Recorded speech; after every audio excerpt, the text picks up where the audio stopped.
In this question, you're asked to prove that sine 2x plus 2 sine 4x plus sine 6x is equal to 4 cos square x into sine 4x.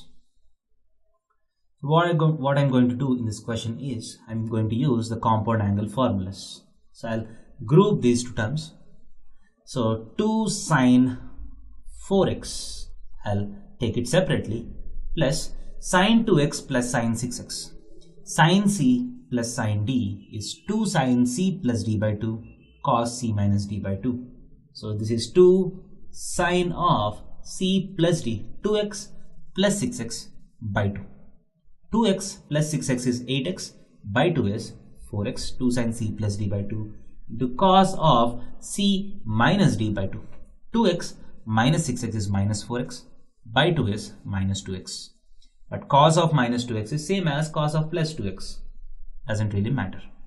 That is equal to, so 2 sine 4x, if I take 2 sine 4x as common, I get 1 plus cos 2x. And 2 sine 4x times, what is 1 plus cos 2x? 2 cos square x, right? 2 cos square x.